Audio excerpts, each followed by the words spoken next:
नमस्कार, स्वागत है आप सभी का model of Indian astrology channel में। मैं हूं पंडित राकेश मिश्रा। उपस्थित हूं मैं राहु और केतु का 23 सितंबर को परिवर्तन के ऊपर में बृहद चर्चा को लेकर के। ये राहु और केतु का परिवर्तन पूरे 1.5 सालों के लिए 18 महीने के लिए हो रहा है। इसीलिए हम सभी को इस राहु और केतु के परिवर्तन के बारे में जानने की अति आवश्यकता है और बहुत ही महत्वपूर्ण है।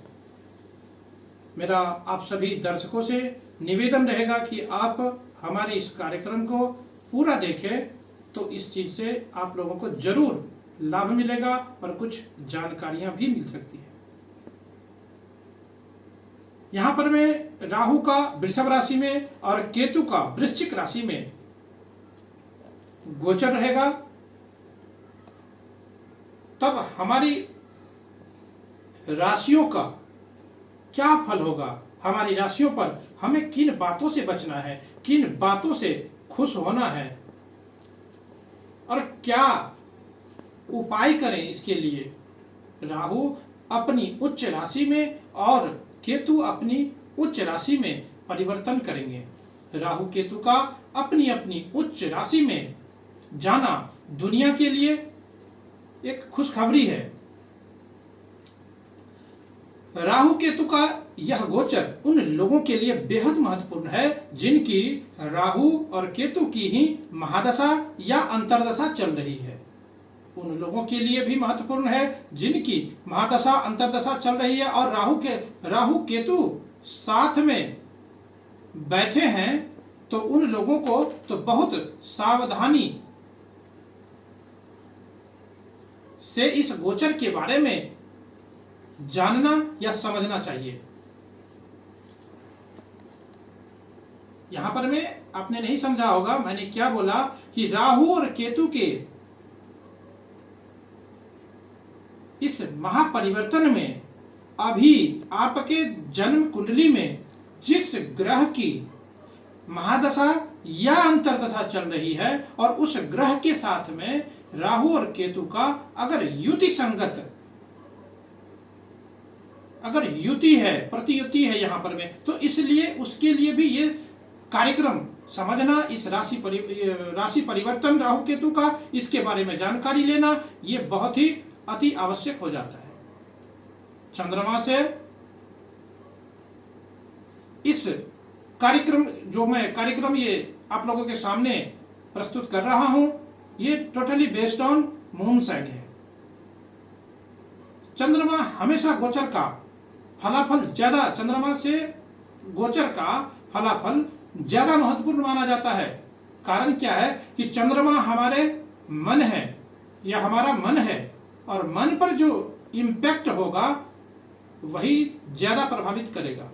यह चंद्रमा से देखना इसलिए भी महत्वपूर्ण हो जाता है क्योंकि पूरा वैदिक ज्योतिष चंद्रमा के नक्षत्र पर ही टिका हुआ है। सबसे ज्यादा जो फेमस गोचर है वो है शनि की 7.5, और चंद्रमा से जब शनि 12वें पहले और दूसरे स्थान में चलते हैं तो शनि की 7.5 मानी जाती है।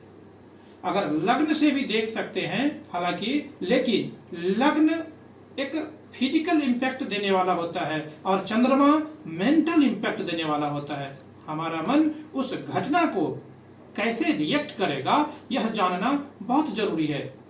हालांकि आप इसे दोनों से देख सकते हैं, लग्न चंद्रमा, लेकिन ज्यादा ध्यान आप चंद्रमा से राहु कहां जा रहा है उस पर देखिए। राहु केतु को बहुत लोग बहुत बुरा ग्रह मानते हैं और यह अत्यंत पापी ग्रह भी कहा जाता है। हाँ, यह हमें कष्ट तो देते हैं, यह कलयुग के ग्रह कहे जाते हैं। राहु हमारी हर तरह की वह इच्छा है जो कभी पूरी हो ही नहीं सकती है। राहु इच्छाओं को बढ़ावा देने वाला या उसको बल देने वाला होता है और केतु वही हमेशा निराशा देता है सांसारिक रूप से, क्योंकि केतु हमें मोक्ष की तरफ ले जाता है। यहां पर हमें इसलिए केतु हमें हमारे यहां पर हमें जो मोक्ष कारक ग्रह केतु को कहा गया है, हमारी उपलब्धि को सीमित करता है। इसीलिए राहु केतु कभी अच्छे और तो कभी बुरे होते हैं। इसीलिए ध्यान दीजिए कि राहु टेक्नोलॉजी भी है,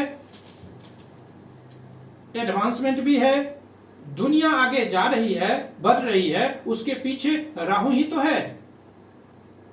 तो इसको हम बुरा कैसे कर सकते हैं? यह अपने आप में बुरा नहीं है, उसका प्रयोग जरूरत से ज्यादा करें या फिर उसको ज्यादा माइंडलेस होकर के करें तो वह बुरा होता है। इसीलिए राहु जब अपनी उच्च राशि में जाता है तो दुनिया के टेक्नोलॉजी एडवांसमेंट बहुत तेजी से विकसित करने लगता है। मैं अभी किसी भी राशि में के बारे में बताऊं, इसलिए आप सभी दर्शकों को राहु केतु क्या है, किस तरीके से हमें इस राहु केतु के परिवर्तन को जानना चाहिए, हम इसके ऊपर में विशेष चर्चा कर रहे हैं। और आप लोगों को अगर हमारा ये कार्यक्रम अच्छा लगता है तो हमारे चैनल को, model of Indian astrology channel को आप लाइक करिए, शेयर करिए, सब्सक्राइब करिए और ऐसे ही ग्रह गोचरीय व्यवस्था से आप जानकारी आप हासिल करते रहें। किसी तरह की समस्या एस्ट्रोलॉजी से रिलेटेड हो, वास्तु से रिलेटेड हो, आप हमें संपर्क कर सकते हैं, बात कर सकते हैं, मेल कर सकते हैं, कमेंट बॉक्स में कमेंट भी कर सकते हैं। अब यहां पर मैं डिस्कवरी भी केतु लाता है। केतु रिसर्च का प्लैनेट है, इसीलिए केतु जब वृश्चिक राशि में गोचर करता है तो रिसर्च फील्ड में तेजी लाने वाला होता है। यह राशि परिवर्तन किन लोगों के लिए सबसे अच्छा हो सकता है? यह उन लोगों के लिए बहुत ही अच्छा होगा जो hotel, tourism, aviation, share market या लेदर इंडस्ट्रीज के क्षेत्र से अगर जुड़ाव रखते हैं और किसी भी तरह के मीडिया, कंप्यूटर, इंफॉर्मेशन टेक्नोलॉजी के क्षेत्र से अगर लगाव है, जुड़ाव है, आपकी उस क्षेत्र में कोई कार्य है तो उसको, उसमें जो आपका काम है तो उसको उस क्षेत्र वाले लोगों के लिए बहुत ही अच्छा करेगा।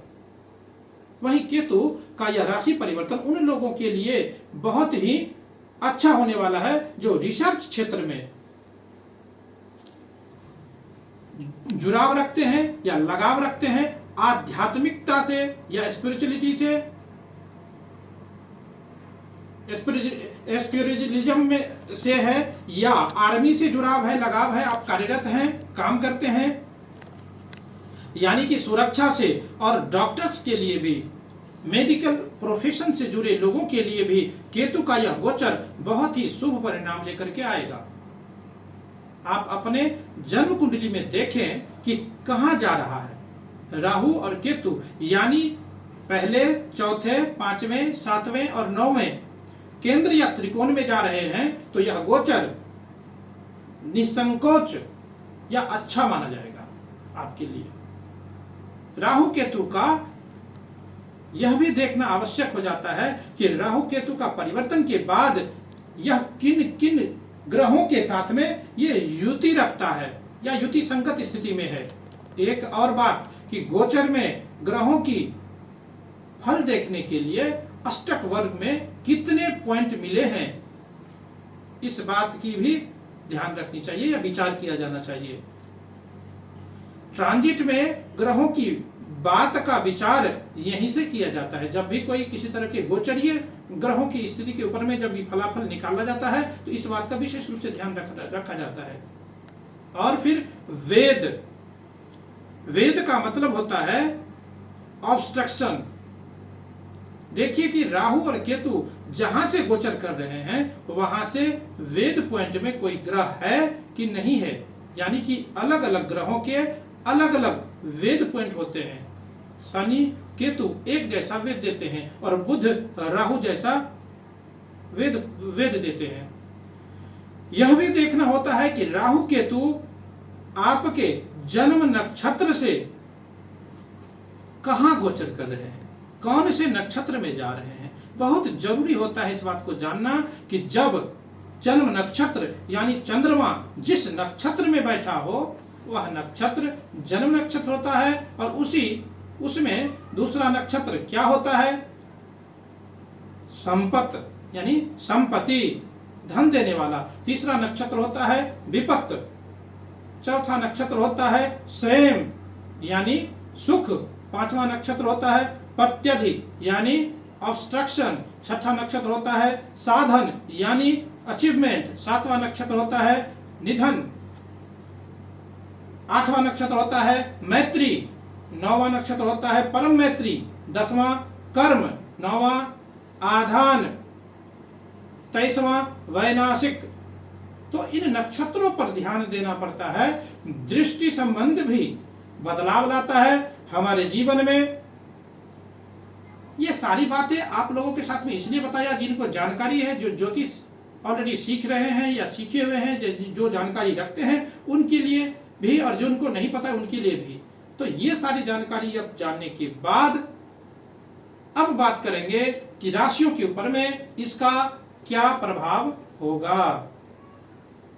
वृश्चिक राशि वाले जातकों के लिए राहु और केतु का यह गोचर क्या लेकर के आ रहा है, इसके ऊपर में विशेष चर्चा करेंगे। वृश्चिक राशि वाले जातकों के लिए राहु का गोचर आपके 7वें भाव में होगा, और 7वें भाव में राहु का गोचर व्यवसाय व्यापार के लिए अच्छा है, इसमें कोई संशय नहीं है। पार्टनरशिप के लिए अच्छा रहेगा, एम्बिशन बढ़ जाएंगे आपके। लेकिन जीवन साथी के सेहत को लेकर के आपको सतर्क और सावधान रहना है।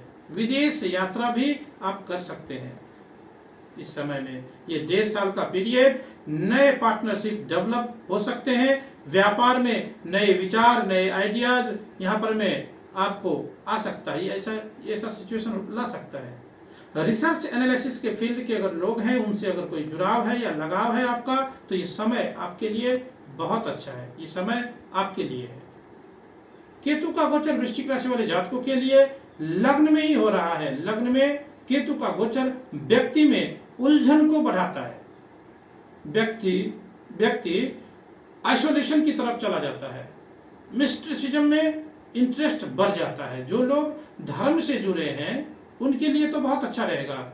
लग्न में केतु रहता है तो व्यक्ति दृढ़ होकर के एक काम को करता है और लगन से उस कार्य को करने लगता है, तो केतु उनको सपोर्ट करता है। इस बात का ध्यान रखें, नहीं तो केतु भटकाव का ग्रह है। केतु भटकाता रहता है और किसी भी कार्य में यहाँ पर में तन और मन एक साथ लगाने नहीं देता है। इस बात को ध्यान रखें। धैर्य की कमी आपके अंदर में रह सकती है। इनकम के अनेक रास्ते बनेंगे यहाँ पर में, हालांकि राहु की दृष्टि पड़ रही है आय भाव में। इससे आपको इनकम के कई सारे नए आयाम आपको प्राप्त होंगे। भाग्य का साथ, ज्ञान का साथ मिलेगा आपको। भटकाव से आपको बचना है और हनुमान जी की पूजा अर्चना करते रहिए, गणेश जी का पूजा पाठ करते रहिए, मंत्रोच्चारण करिए, मंत्र का जाप करिए। आप इस समय का बेहतर परिणाम ले सकते हैं। तो यह था वृश्चिक राशि वाले जातकों के लिए राहु और केतु के प्रभाव। इसके बारे में हमने जाना। आप सभी दर्शकों को हमारा ये कार्यक्रम अच्छा लगता है तो आप हमारे इस चैनल को लाइक करें, शेयर करें, सब्सक्राइब करें। हम ऐसे ही ग्रह गोचरी व्यवस्था के साथ में आप लोगों के साथ उपस्थित होते रहेंगे। आज के लिए बस इतना ही। जय श्री राम, जय श्री कृष्ण।